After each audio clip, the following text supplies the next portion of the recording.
of hunting ghosts, Ed and Lorraine claim to have encountered hundreds of poltergeists. They've also been the subject of numerous books and have consulted on several high-profile cases, including the Amityville Horror. Poltergeist is nothing more than a devil or a demon as far as we're concerned. People say, this guy's going back into the medieval ages. There are no such things as devils or demons. Yes, there are. Our Father, who art in heaven, hallowed be thy name. Thy kingdom come. The Warrens feel that some of the most compelling evidence ever recorded has been videotaped by them in this Connecticut home. For months, the family, whose faces are obscured to protect their identity, have been tormented by what they fear is a poltergeist. Ed attempts to communicate with the troubled spirit. One knock for yes, two for no. Are you a man? Are you a boy? The mother leans against the kitchen table, her hands in full view as Ed continues asking questions. You want the people in this house to move? One knock for yes, two for no. Yes. Okay. Who is it that you don't like the most here? Is it? Is it? Is it their father? Is it their mother? Oh my God. Okay. I command you to reveal your identity. Next, Ed decides to confront the poltergeist alone. Give me some sign. Is that you moving something? Give me some sign that you're here. What I did was use religious provocation. I have to provoke it into some type of outward manifestation. And that was my point in doing that. In the name of Jesus Christ, I command you to reveal your identity. On the following night, the family reports that the poltergeist seems to be more active than ever. Only now, its attention is focused on the family's 10-year-old daughter. The little girl is trying to do her homework, but you can see that the chair keeps sliding backwards. You're holding it down, aren't you? It's got that much strength to it. Now, if you watch, you can see the little girl's legs are up on the rungs of the chair. She's not pushing herself up from the floor. The mother is not tipping that chair backwards. No. Nobody is touching that table. The table moves of its own volition. The Warrens quickly arrange for 3 priests to perform an exorcism in the home, and the disturbance ends. But for how long? Could the angry poltergeist ever return? We have found that it can be quieted down, but then it'll escalate again. We still keep our fingers crossed because it could, and we hope and pray it don't. 3 a.m. I awoke from a dream, and I looked above my head, and I saw the torso of my brother floating above my head.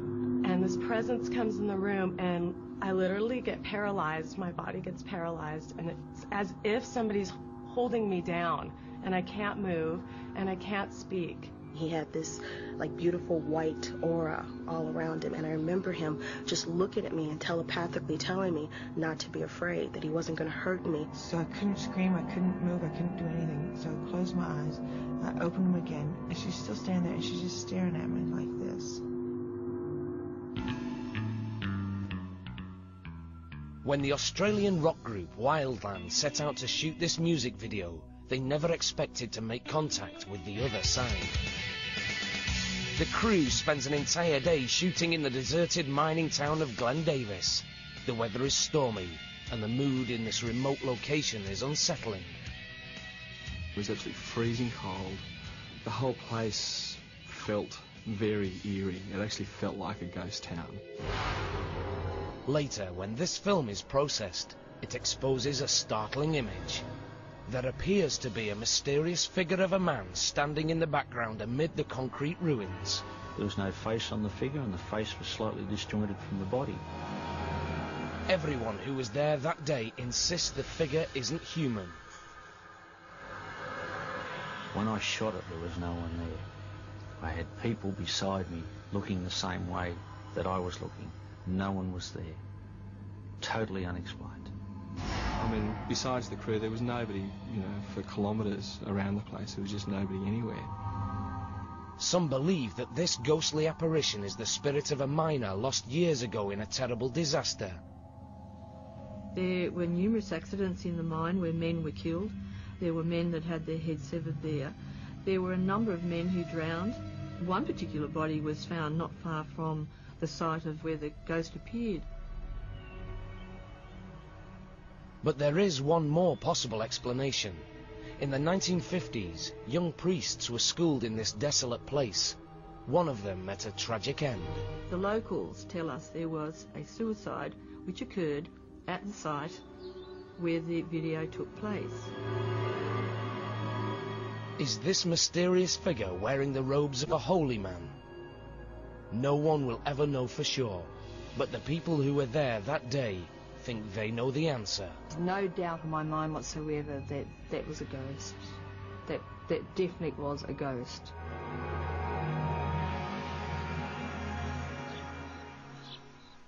Back in the United States, another apparition is believed to have been caught on tape. For months, the family inside this Pennsylvania home claimed to hear strange footsteps in the middle of the night. In an attempt to determine the origin of these ghostly noises, the family sets up a video camera in the hallway. This is what it captures.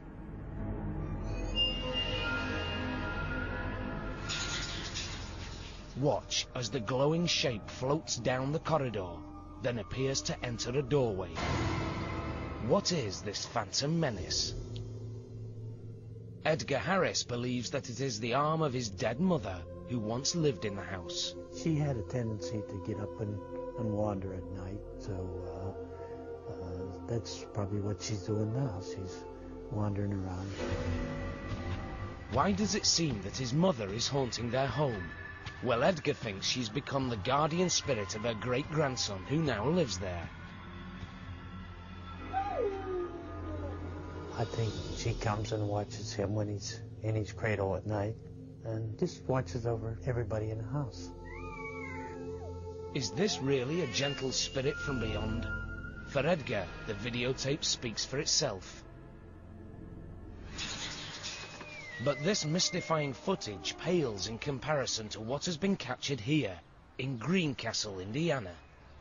This weird tale begins with these two men, Guy Winters and Terry Lambert. For years, Guy and Terry have heard rumours about a haunted mansion on the outskirts of town. People would see the ghost of a female